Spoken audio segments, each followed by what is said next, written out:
আসসালামু আলাইকুম প্রিয় দর্শক, অন্য মঞ্চের আলাপচারিতায় আপনাদের সকলকে আমন্ত্রণ জানাচ্ছি।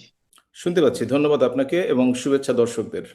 বর্তমান যে প্রধানমন্ত্রী তাকে এ মাসের 12 তারিখে চিঠিটি হস্তান্তর করা হয়েছে।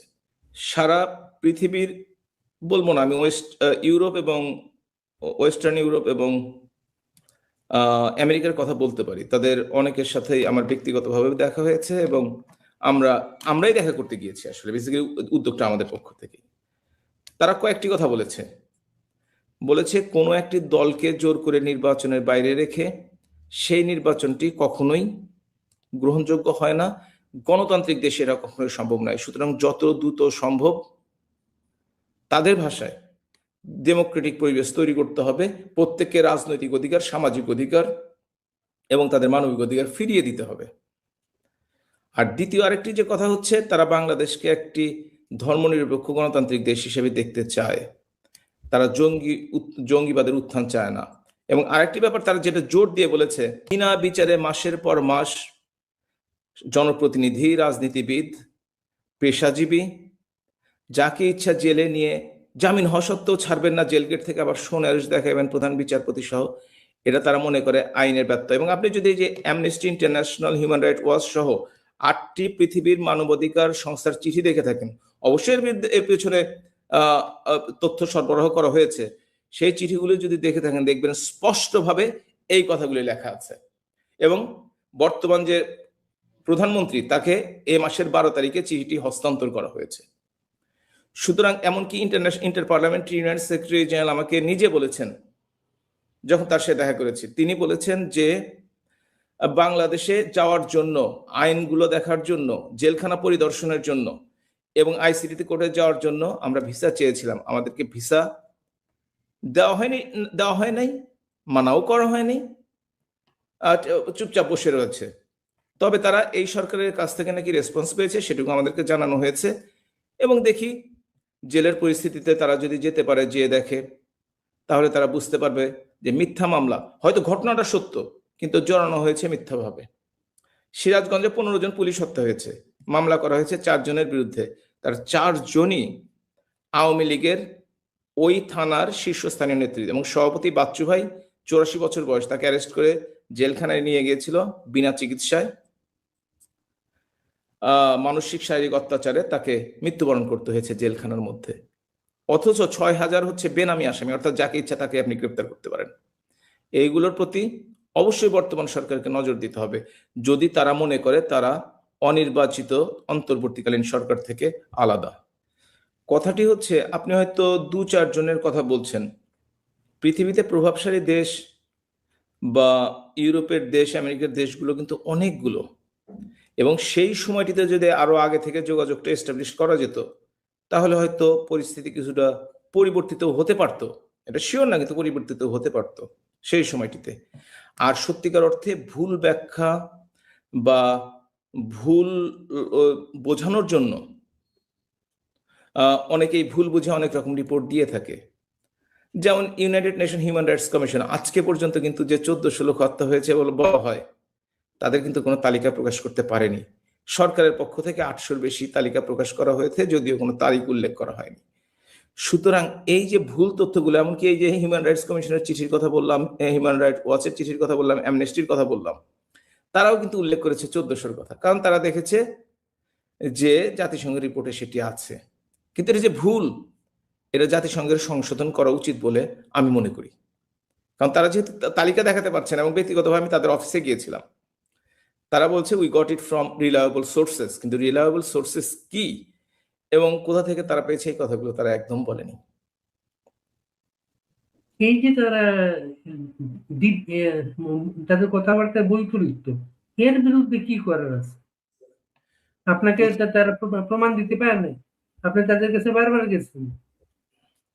এটা আরো যেতে হবে হয়তো তাদেরকে, তবে গেলে তারা বুঝে এ কথা সত্য কথা। এবং তারা যখন ডকুমেন্টগুলো দেখানো হয়, প্রমাণগুলো দেখানো হয়, তারা সেটাকে সিরিয়াসলি নেয় এবং তারা কথা বলে। পরিস্থিতি এই জন্যই কিন্তু ডক্টর ইউনূস কিন্তু ক্ষমতায় দীর্ঘ সময় থাকতে চেয়েছিল, পারে নাই। কিন্তু আন্তর্জাতিক প্রেশার যখনই দেখেছে বন্ধু হারা হচ্ছে, ইংল্যান্ডে গেলে প্রাইম মিনিস্টার দেখা করে না, ইটালিতে গেলে প্রাইম মিনিস্টার দেখা করে না, ফ্রান্সে গেলে প্রাইম মিনিস্টার অ্যাপয়েন্টমেন্ট দেয় না, তখন সে বুঝতে পেরেছিল। সেই জন্যই কিন্তু সে যে নতুন একটা নির্বাচন দিয়ে কোনোভাবে বেঁচে যাওয়ার চেষ্টা করছে। আর তার যে ব্যবসা বাণিজ্য যা ছিল তা তো এক্সপ্যান্ড করার যতটুকু সেটুকু করে নিয়েছে, সুতরাং তাকে তো আর সে নিয়ে কোনো চিন্তা করতে হবে না। পুলিশ হত্যাকাণ্ডের সবচেয়ে বড় ঘটনা ঘটেছে আপনার জেলার সিরাজগঞ্জে, এবং উল্টা আপনাদের দলের নেতা কর্মীদের বিরুদ্ধে মামলা হয়েছে। আপনারা কোনো মামলার উদ্যোগের চিন্তা করছেন ওখানে? বাংলাদেশে কি সেই পরিস্থিতি ছিল বা আছে?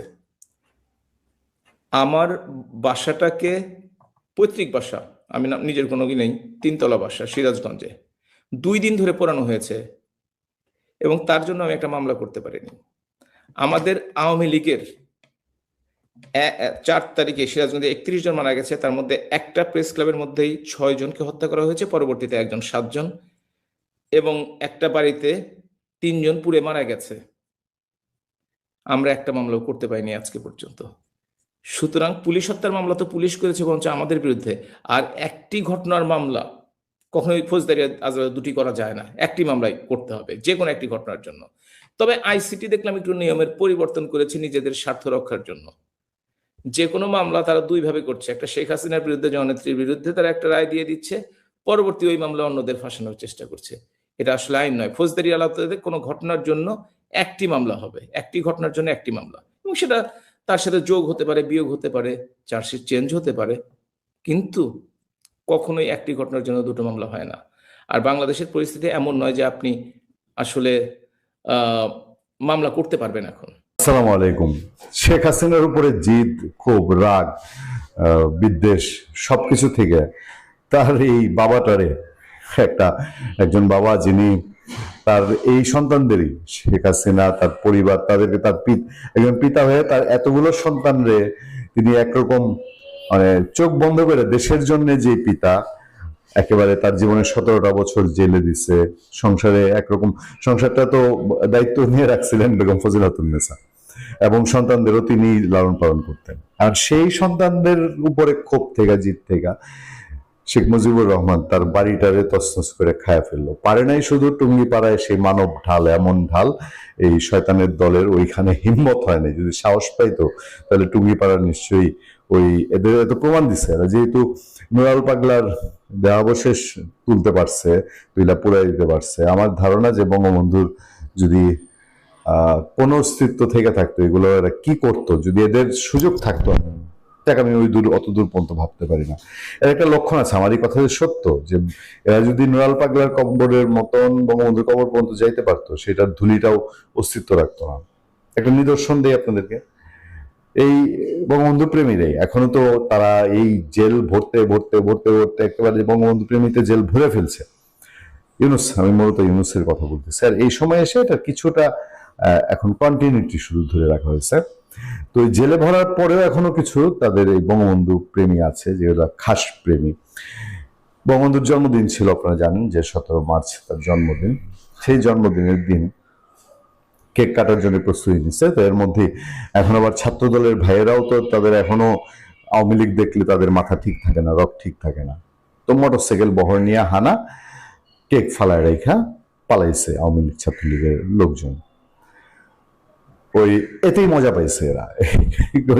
আওয়ামী লীগ ছাত্রলীগ না পায় কেকটারে জাবরায় দিচ্ছে, ওই কেকটারে থানা পর্যন্ত নিচ্ছে। আপনারা জানেন, শুনেন ওই তথ্যটা। বরিশাল নগরীতে শেখ মুজিবুর রহমানের জন্মদিন পালনে কেক কাটার আয়োজন করেছিল কার্যক্রম নিষিদ্ধ আওয়ামী লীগের নেতাকর্মীরা। ঠিক সেই মুহূর্তে মোটরসাইকেলের বহর নিয়ে ঘটনাস্থলে হাজির হয় বিএনপি নেতাকর্মীরা। তাদের উপস্থিতি টের পেয়ে কেক ফেলে পালিয়ে যান আওয়ামী লীগের নেতাকর্মীরা। পরে শেখ মুজিবুর রহমানের নাম লেখা সম্বলিত কেক ও ব্যানার জব্দ করে থানায় নিয়ে যায় এয়ারপোর্ট থানা পুলিশ। ব্যানারটা নিছে, কেকটারও থানায় নিছে। আমি জানি না পরে কেকটার পরিণতি কি হয়েছে, সেই খোঁজটা নেওয়া হয়নি। মঙ্গলবার 17 মার্চ রাত 9টার দিকে বরিশাল নগরীর 27 নম্বর ওয়ার্ডের নবগ্রাম রোড কুতকানা মোল্লাবাড়ির সামনে ঘটা হয়েছে। কিন্তু তাতে কিন্তু থেমে যায়নি, আরো কাহিনী আছে। কাহিনী এখানে কিন্তু শেষ না। 27 নম্বর ওয়ার্ড বিএনপির সাবেক আহ্বায়ক নাসিরউদ্দিন হাওলাদার, সাবেক আহ্বায়ক, মোল্লাবাড়ির সামনের সড়কে রাতের আধারে শেখ মুজিবুর রহমানের জন্মদিনে উদযাপনে কেক কাটার আয়োজন করে কার্যক্রম নিষিদ্ধ আওয়ামী লীগ ছাত্রলীগ নেতাকর্মীরা। এ সময় সেখানে তারা ব্যানার টাঙিয়ে স্লোগান দেয়, তিনি জানান, ওই যে বিএনপির নেতা, সাবেক আহ্বায়ক আর কি, খবর পেয়ে বিএনপি নেতাকর্মীরা মোটরসাইকেল যোগে ঘটনাস্থলে পৌঁছালে কেক ও ব্যানার রেখে পালিয়ে যায় নিষিদ্ধ সংগঠনের নেতাকর্মীরা। বরিশাল মেট্রোপলিটন পুলিশের কোতোয়ালি মডেল থানার উপপরিদর্শক দেব সরকার জানান, 999-এ কল পেয়ে তারা ঘটনাস্থল পরিদর্শন করেন। এ সময় সেখান থেকে শেখ মুজিবুর রহমানের নাম লেখা জন্মদিনের একটি কেক এবং একটি ব্যানার জব্দ করা হয়। এই ঘটনায় আইনগত ব্যবস্থা গ্রহণ করা হবে বলে জানান পুলিশের কর্মকর্তা। আমি জানি না কেকের বিরুদ্ধেও কি কোনো আইনগত ব্যবস্থা নেওয়া হবে কিনা, যে কেক তুমি বড় পাপী, তুমি কেন শেখ মুজিবের জন্মদিনে কতল হতে গেছো। হতেও পারে, এই দেশে তো আরো কত কি সম্ভব। সন্ধ্যায় তারপরের ঘটনা দেখেন। অপরদিকে সন্ধ্যায় শেখ মুজিবুর রহমানের জন্মদিন উপলক্ষে আলোচনা সভা ও ইফতার মাহফিল পালনের একটি ভিডিও সামাজিক যোগাযোগ মাধ্যমে ভাইরাল হয়েছে। এদিকে কেকরে নিচ্ছে জেলখানায়, আবার শেখ মুজিবুর রহমান এক জায়গায় গিয়ে হানা দিচ্ছে, থামাইতে পারেনি, এখন আরেক জায়গা থেকে কিন্তু ঠিকই এই জন্মদিন পালন, সভা ও ইফতার মাহফিলের ভিডিও সেটা ছড়ায় পড়ছে। কার্যক্রম নিষিদ্ধ বরিশাল জেলা ছাত্রলীগের সাংগঠনিক সম্পাদক ও বরিশাল সিটি কর্পোরেশনের সাবেক কাউন্সিলর রাজীব হোসেন খান এই কর্মসূচি আয়োজন করে। ভিডিওতে দেখা যায় কোন এক শিক্ষা প্রতিষ্ঠানের ভেতরে শহীদ মিনারে ব্যানার টাঙিয়ে বঙ্গবন্ধুর জন্মদিন উপলক্ষে ইফতার সামনে নিয়ে দোয়া মোনাজাত করছেন নিষিদ্ধ সংগঠনের নেতাকর্মীরা। এছাড়া সেখানে স্লোগানও দেন তারা। জন্মদিন উদযাপনের ওই ভিডিও কাউনিয়া থানা এলাকায় বলে ধারণা করা হচ্ছে। তো কাউনিয়া থানার ওসি বলছেন যে উদযাপনের কোনো ঘটনা ওখানে ঘটেনি। আমার কাছে ইন্টারেস্টিং কি জানেন, ইন্টারেস্টিং হচ্ছে এই সমানে এরকম ছোট ছোট ছোট ছোট বঙ্গবন্ধুর জন্মদিন, 15 আগস্ট, 7ই মার্চ, এগুলো পালন সারা বাংলাদেশে যদি একসাথে করেন, এটা কিন্তু একটা বিশাল সমষ্টিক ঘটনা। এই ঘটনা ঘটছে। এখন এই যে ছাত্র দলের বা বিএনপির ভাইরা গিয়ে যে কেক কাটা বন্ধ করলো, কেক কাটা বন্ধ করে কেক উদ্ধার করে নিয়ে আসলো 999-এর সহযোগিতা নিয়ে, ব্যানার উদ্ধার করে নিয়ে আসলো, তাতে কি সমাধান? তারা আত্মার শান্তি পাইল? যদি প্রশ্ন করি, আপনাদের এই কর্ম তো আওয়ামী লীগের লোকজন করেছে এক সময়। আপনাদেরকে দলীয় কোনো কর্মসূচি করতে দেয় নাই, আপনাদেরকে দুস্থদের মধ্যে ত্রাণ বিতরণ করতে দেয় নাই। ইভেন বেগম খালেদা জিয়া তিনি নিজে ঢাকায় এই এতিম মিসকিনদের মধ্যে তিনি যখন রমজানে বা অন্য কোনো সময়ে তিনি তাবারক বন্টন করেন, সেই সময়ে হামলার ঘটনা ঘটেছে। তাতে করে আপনাদেরকে কি নিশ্চিহ্ন করে ফেলা গিয়েছিল? আপনারা হাতে চুরি পরে, তবা পরে সারা জীবনের জন্য বিএনপি ছেড়ে দিয়ে আমজনতা, সাধারণ জনতা হয়ে গেছেন? জাননি, বরঞ্চ তীব্র বেগে আপনারা 5 আগস্টের মধ্যে দিয়ে ফিরে এসেছেন, সারা বাংলাদেশে এখন রাজ করছেন। শক্তি তো দুটো প্রায় সমান সমান আওয়ামী লীগ বিএনপি। বিএনপিকে কখনো বলতে পারবে যে ওভারঅল আওয়ামী লীগ আমাদের কাছে পাত্তাই পায় না, ভোটের রাজনীতি যান না, একটা নিরপেক্ষ ভোটের রাজনীতি যান? তাহলে কেন এই রেশারেশি ভাই? আর এই কেকের উপরে আপনাদের জিতটা কিসের? বাংলাদেশের ত্রয়োদশ জাতীয় সংসদ নির্বাচনের মাত্র 3 দিন আগে দেশটির গলায় এক বিরাট ফাঁস পরিয়ে দিয়েছিলেন ডক্টর মোহাম্মদ ইউনূস। যখন একটি অন্তর্বর্তীকালীন সরকারের প্রধানের দায়িত্ব ছিল সুষ্ঠুভাবে ক্ষমতা হস্তান্তর করা, তখন ওয়াশিংটনের সঙ্গে অত্যন্ত গোপনীয়তা এবং তড়িঘড়ি করে স্বাক্ষরিত হলো এগ্রিমেন্ট অন রেসিপ্রোকাল ট্রেড বা এআরটি। দেশের নানা মহল থেকে চুক্তিটি নিয়ে ব্যাপক সমালোচনা সত্ত্বেও নতুন নির্বাচিত সরকারের জন্য এই চুক্তিটি হয়ে আছে গলার কাটার মতো। বিএনপি সরকার চুক্তিটি নিয়ে পড়েছে শাকের করাত বা উভয়ের সংকটে। ইউনূসের পক্ষের লোকজন যখন যুক্তরাষ্ট্রের অসীম শক্তির কথা তুলে ধরে এই চুক্তির পক্ষে সুর করে গান গাইছে, তখন মালয়েশিয়া তাদের সবার মুখে এক বিশাল চপেটাঘাত করে দিল। মালয়েশিয়া অত্যন্ত সাহসিকতার সঙ্গে ঘোষণা করেছে তারা যুক্তরাষ্ট্রের সঙ্গে এই একই ধাঁচের চুক্তি থেকে বেরিয়ে আসছে এবং চুক্তিটিকে বাতিল ও অকার্যকর বলে গণ্য করছে। বিশেষজ্ঞরা মনে করেন মালয়েশিয়ার এই সিদ্ধান্ত বাংলাদেশের জন্য যেমন একটি বড় কূটনৈতিক ধাক্কা, তেমনি এটি একটি নতুন নির্বাচিত সরকারের সামনে এই গলার ফাঁস ছিঁড়ে ফেলার একটি বৈধ পথ খুলে দিয়েছে। কিন্তু প্রশ্ন হলো, বিএনপি সরকার কি পারবে মালয়েশিয়া হতে বা মালয়েশিয়ার মতো দেশের স্বার্থে সাহসী হতে, নাকি ডক্টর ইউনূসের রেখে যাওয়া বিষ গিলতে গিলতে দেশকে আরো ক্ষতির মুখে ঠেলে দেবে? ত্রয়োদশ জাতীয় সংসদ নির্বাচনের মাত্র 3 দিন আগে গত 9 ফেব্রুয়ারি যুক্তরাষ্ট্রের সঙ্গে বিতর্কিত বাণিজ্য চুক্তি করে অন্তর্বর্তী সরকার। তখন দেখানো হয়েছিল নন ডিসক্লোজার এগ্রিমেন্টের বাহানা। তবে যুক্তরাষ্ট্র সরকারের পক্ষ থেকে চুক্তির পুরোটা প্রকাশ হলে মাথায় হাত পড়ে বাংলাদেশের ব্যবসায়ী এবং অর্থনীতিবিদদের। বেসরকারি গবেষণা প্রতিষ্ঠান সিপিডি সম্প্রতি জানায়, একটি অনির্বাচিত সরকার হয়েও অন্তর্বর্তী সরকার যুক্তরাষ্ট্রের সঙ্গে যে বাণিজ্য চুক্তি করেছে তা দেখে তারা হতভম্ব ও স্তম্ভিত। প্রতিষ্ঠানের গবেষণা পরিচালক খন্দকার গোলাম মুয়াজ্জিম বলেন, এমন চুক্তির দায় পুরোপুরি নির্বাচিত অর্থাৎ বিএনপি সরকারকে বইতে হবে। দর্শক, অন্তর্বর্তী সরকার বিদায় নেওয়ার মাত্র এক সপ্তাহ আগে গত 9 ফেব্রুয়ারি স্বাক্ষর হওয়া মূল 8 পৃষ্ঠার চুক্তিটি পর্যালোচনা করে দেখা গেছে এতে 6টি অধ্যায়ে নানা শর্ত যুক্ত করা হয়েছে। পরিশিষ্ট সংযোজনী মিলে চুক্তিটি মোট 37 পৃষ্ঠার। চুক্তিটি বাংলাদেশকে অন্তত 135টি শর্ত পালনের বাধ্যবাধকতা আরোপ করেছে। বিশ্লেষকরা মনে করেন এই চুক্তিতে এমন কিছু শর্ত এবং কাঠামো রয়েছে যা দেশের সার্বভৌমত্ব ও অর্থনৈতিক ভবিষ্যৎকে দীর্ঘমেয়াদী ঝুঁকির মুখে ফেলেছে। বিশ্লেষকরা এই চুক্তিকে গলার ফাঁস বলার পিছনে বেশ কিছু সুনির্দিষ্ট ও অকাট্য যুক্তি তুলে ধরেছেন যা দেশের সামষ্টিক অর্থনীতিতে ভয়াবহ প্রভাব ফেলতে পারে। এই চুক্তির সবচেয়ে দৃশ্যমান নেতিবাচক দিক হলো এর একতরফা সুবিধা। চুক্তির শর্তানুসারে বাংলাদেশকে 6,710টি মার্কিন পণ্যের উপর অগ্রাধিকারমূলক বাজার সুবিধা বা শুল্ক ছাড় দিতে হবে। এর বিপরীতে যুক্তরাষ্ট্র মাত্র 1,638টি বাংলাদেশি পণ্যের উপর শুল্ক সুবিধা দেওয়ার প্রতিশ্রুতি দিয়েছে। এই বিশাল সংখ্যার পার্থক্যের চেয়েও ভয়াবহ বাস্তবতা হলো রপ্তানির সক্ষমতা। জাতীয় রাজস্ব বোর্ডের 2025 সালের তথ্য বিশ্লেষণ করলে দেখা যায় বাংলাদেশ ওই 1,638টি পণ্যের তালিকায় থাকা মাত্র 14টি পণ্য আসলে যুক্তরাষ্ট্রে রপ্তানি করে। ফলে এই শুল্ক ছাড়ের সুবিধা বাংলাদেশের জন্য কার্যত শূন্যের কোঠায়।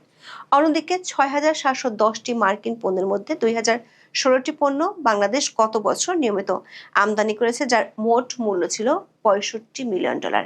এই পণ্যগুলোর উপর শুল্ক কমানো বা তুলে দেওয়ার ফলে বাংলাদেশের রাজস্ব খাতে বছরে প্রায় 419 কোটি টাকা লোকসান হবে। বিপরীতে বাংলাদেশ যুক্তরাষ্ট্রের বাজারে যে শুল্ক সুবিধা পেতে পারে তার আর্থিক মূল্য মাত্র $15 মিলিয়ন বা $1,00,000। এই বিশাল গ্যাপই প্রমাণ করে যে চুক্তিটি বাংলাদেশের অর্থনৈতিক স্বার্থের চেয়ে যুক্তরাষ্ট্রের কৃষি ও শিল্প লবিস্টের স্বার্থ বেশি রক্ষা করছে। এই চুক্তির সবচেয়ে বিতর্কিত এবং ভয়ঙ্কর অংশ হলো 4 নম্বর ধারার 3 অনুচ্ছেদটি, যাকে গবেষকরা স্লিপার ক্লজ বা একটি লুকানো মরণাস্ত্র হিসেবে মনে করছেন।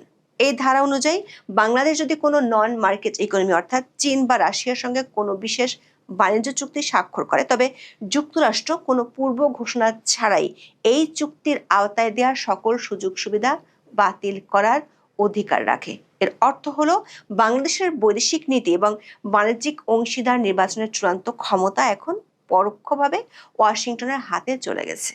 একটি স্বাধীন সার্বভৌম রাষ্ট্র হিসেবে বাংলাদেশ কার সাথে বাণিজ্য করবে তা যদি অন্য একটি দেশ নিয়ন্ত্রণ করে, তবে তাকে চুক্তি না বলে অধীনতামূলক মৈত্রীবদ্ধতা বলাই সমীচীন।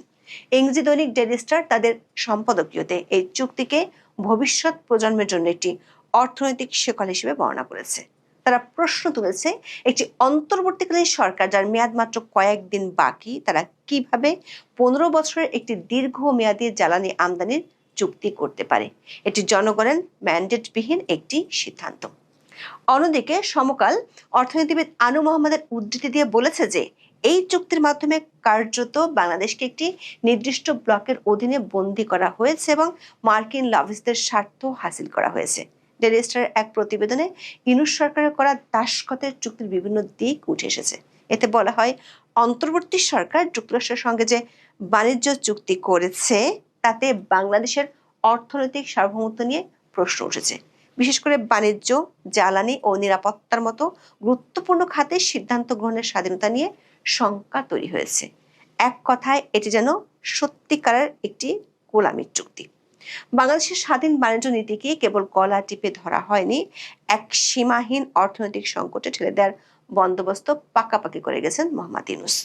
ইউনূসের পক্ষের লোকজন অবশ্য দাবি করে আসছে, যুক্তরাষ্ট্র যে অসীম ক্ষমতার অধিকারী, এই শুল্ক আরোপ ইস্যুতে তারা যেভাবে বিশ্বের শক্তিধর দেশগুলোকে নাকানি চুবানি খাইয়েছিল, সেখানে বাংলাদেশের মতো দেশের এই চুক্তি না করে কি বা করার ছিল?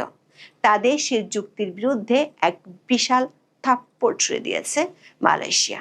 মালয়েশিয়া আনুষ্ঠানিকভাবে যুক্তরাষ্ট্রের সঙ্গে এগ্রিমেন্ট অন রেসিপ্রোকাল ট্রেড বা ART থেকে বের হয়ে আসার ঘোষণা দিয়েছে। মালয়েশিয়া হলো প্রথম দেশ যারা ট্রাম্প প্রশাসনের এই পারস্পরিক শুল্ক কাঠামোকে সরাসরি প্রত্যাখ্যান করলো। দেশের বিনিয়োগ বাণিজ্য ও শিল্পমন্ত্রী দাতুক সেরি জোহরি আব্দুল গনি ঘোষণা করেছেন এই চুক্তি এখন বাতিল ও অকার্যকর, মানে নাল অ্যান্ড ভয়েড। মালয়েশিয়ার এই সিদ্ধান্ত কেবল একটি বাণিজ্যিক সিদ্ধান্ত নয়, এটি একটি আইনি ও রাজনৈতিক অধিকার প্রতিষ্ঠার লড়াই। বিশ্লেষকরা মনে করেন মালয়েশিয়ার এই সিদ্ধান্তের পেছনে মূলত তিনটি বড় কারণ কাজ করেছে, যা বাংলাদেশের পরিস্থিতির জন্য হুবহু মিলে যায়। গত 20 ফেব্রুয়ারি যুক্তরাষ্ট্রের সুপ্রিম কোর্ট এক যুগান্তকারী রায়ে ঘোষণা করেছে প্রেসিডেন্ট ডোনাল্ড ট্রাম্প আইইপিএ আইনের দোহাই দিয়ে যে ঢালাও শুল্ক আরোপ করেছিলেন তা অবৈধ ও আইন বহির্ভূত। এই রায়ের ফলে পুরো পারস্পরিক শুল্ক কাঠামোর আইনি ভিত্তি ধসে পড়ে। মালয়েশিয়ার যুক্তি হলো, যেহেতু এই চুক্তির মূল ভিত্তি ছিল ওই শুল্কের হুমকি, তাই ভিত্তিহীন শুল্কের উপর ভিত্তি করে তৈরি চুক্তি বজায় রাখা অর্থহীন। দ্বিতীয়ত, সুপ্রিম কোর্টের রায়ের পর যুক্তরাষ্ট্রের সকল বাণিজ্য অংশীদারের উপর সাময়িকভাবে 10% শুল্ক হার ঘোষণা করেছে। মালয়েশিয়া দেখেছে চুক্তি বহাল রাখলে তাদের 19% শুল্ক দিতে হচ্ছে, অথচ চুক্তি না থাকলেও শুল্ক 10 থেকে 15%-এর মধ্যে থাকছে।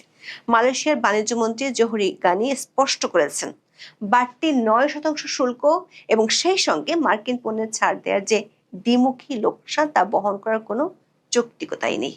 প্রশ্ন হলো, মালয়েশিয়ার প্রস্থান বাংলাদেশের সামনে একটি শক্তিশালী নজির তুলে ধরছে, কিন্তু বাংলাদেশ কি তা আদৌ পারবে বা মালয়েশিয়া হতে পারবে? মালয়েশিয়া যে ট্রাম্পের বিরুদ্ধে অবস্থান নিতে পেরেছে তার বড় একটি কারণ হলো দেশটির বিরোধী দলের অবস্থান। মালয়েশিয়ার বিরোধী দল এরি কাতার ন্যাশনাল এই চুক্তির বিরুদ্ধে দেশটির সংসদে অনেক দিন ধরে সরব ছিল। তারা একে জাতীয় স্বার্থ বিরোধী বলে অভিহিত করেছিল, কিন্তু বাংলাদেশের জাতীয় সংসদের যে দুটি বিরোধী দল জামাত ইসলাম এবং এনসিপিকে কখনোই এই চুক্তির বিরুদ্ধে সরব হতে দেখা যায়নি। এমনকি বাংলাদেশে যখন মার্কিন সহকারী পররাষ্ট্রমন্ত্রী পল কাপুর সফরে এসেছিলেন, তখন পররাষ্ট্রমন্ত্রী খলিলুর রহমান তিনি বলেছিলেন ইউনূসের আমলে মার্কিন প্রতিনিধিরা এই চুক্তি নিয়ে বিএনপি ও জামাতের সাথে বৈঠক করেছিল। তার মানে বর্তমান সংসদের সরকারি ও বিরোধী দুটি দলই এই চুক্তি নিয়ে জানতো। পল কাপুরের সফরের সময় এই চুক্তি নিয়ে যখন সারা দেশে বিতর্ক দেখা দেয়, তখন বিএনপির পক্ষ থেকেও ধরি মাছ না ছুঁই পানির মতো আচরণ করা হয়েছিল। মালয়েশিয়ার সরকারি ও বিরোধী দল দেশের রাজনৈতিক স্থিতিশীলতা এবং চীনের সঙ্গে দীর্ঘমেয়াদী বাণিজ্যিক ভারসাম্য রক্ষা করার জন্য ওয়াশিংটনের শৃঙ্খল থেকে মুক্ত হওয়াকেই শ্রেয় মনে করছে। কিন্তু বাংলাদেশের রাজনৈতিক দলগুলোকে প্রায় দিল্লি না ঢাকা স্লোগান দিতে শোনা গেলেও কখনোই ঢাকা না ওয়াশিংটন তাদের মুখ থেকে শোনা যায় না। বিশ্লেষকরা বলছেন 9 ফেব্রুয়ারি স্বাক্ষরিত চুক্তিটি এখনো বাংলাদেশের জাতীয় সংসদে অনুসমর্থিত বা রেটিফাইড হয়নি। আন্তর্জাতিক চুক্তির সাধারণ নিয়ম হলো চুক্তিটি স্বাক্ষরিত হলেও কার্যকর হওয়ার আগে দেশের আইনসভা বা জাতীয় সংসদের অনুমোদন লাগে।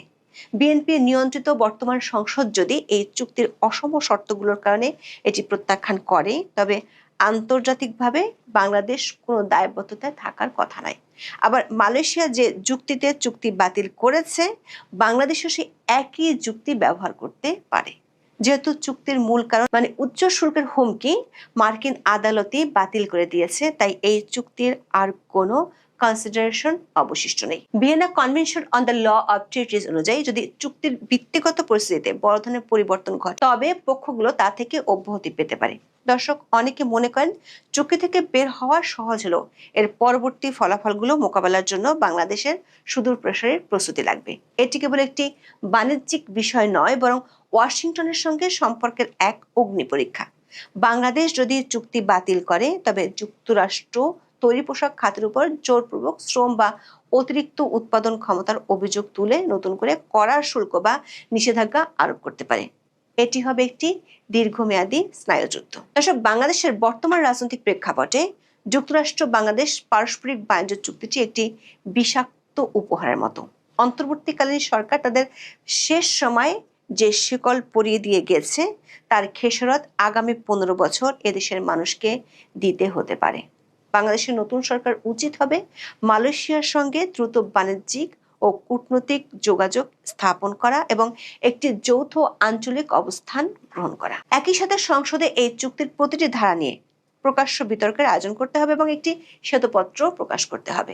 বাংলাদেশের অর্থনীতিকে কোনো বিশেষ ব্লকের অধীনে বন্দী না রেখে একটি স্বাধীন ও ভারসাম্যপূর্ণ বাণিজ্যিক পথে পরিচালিত করাই হবে নতুন নির্বাচিত সরকারের প্রধান অগ্নিপরীক্ষা। কারণ বিএনপি নির্বাচনের আগেই বলেছিল তাদের বৈদেশিক ও বাণিজ্য নীতির মূল ভিত্তি হলো বাংলাদেশ ফার্স্ট বা সবার আগে বাংলাদেশ। মালয়েশিয়ার সিদ্ধান্ত বিএনপির নীতির জন্য বিরাট একটি চ্যালেঞ্জে ছুড়ে দিল। আপনি যে দলটির নাম বললেন, মানে শয়তানের খালাতো ভাই হলো এরা, ঠিক আছে? এরা মিথ্যা বলবে না তো কে বলবে? এদের তো হায়া নাই, লজ্জা নাই। আমি বারবার বলি, অনেকেই বলেছে আমাকে, আমি যখন বলতাম যে মিথ্যুক, ধোকাবাজি, মুনাফেকি, বেহায়া, বেলাজ এবং ঠাড়া বড়া মিথ্যা কথা না বলতে পারলে কেউ জামাত হয় না, প্রমাণ হয়ে গেছে। তো আবার একটা দল, মানে একটা বিরোধী দল তারা এখন এই মুহূর্তে, এই বদমাইশ গুলো একটা দেশের এম্বাসির পণ্যকে, উপহারকে নিজেদের বলে চালিয়ে দিল। কত বড় বেহায়া, কত বড় বদমাইশেরা! এদের আর কত বদমাইশি ধরা পড়লে এত লজ্জা হবে আমি বুঝে উঠতে পারি না। আসলে এদের হবে না, কারণ এদের মানির মান হচ্ছে পাহাড়ের সমান। এদের একটু লজ্জা নাই। আমি বারবার বলেছি, চায়নার এই ঘটনায়, চায়নার এম্বাসির সাথে আমন্ত্রণের এই ঘটনায় এরা যে সব জায়গায় ধোকাবাজি করে, এরা সব জায়গায় ছুপা হওয়া রুস্তম নিকলা হতে চায়, ছুপা হওয়া রুস্তম হতে চায়, বারবার চেষ্টা করে, কিন্তু বারবার এরা ধরা পড়ে পাকার যাতায়। এটাই হলো আমাদের দুঃখ, এটা হলো তাদেরও দুঃখ। কিন্তু এখন তো তারা বিরোধী দল, দেশের ইজ্জত আরো 12টা বাজিয়ে দিল। এদের নামে তো মামলা হওয়া উচিত 420 420 কেসে। দেশের সম্মান নষ্ট করার দায়ে এদের নিষিদ্ধ করে, এদের তো নিষিদ্ধ করাই উচিত, নিষিদ্ধ তো হবেই। এরা 71-এই যে আকাম কুকাম করেছে তখনই নিষিদ্ধ করা উচিত ছিল।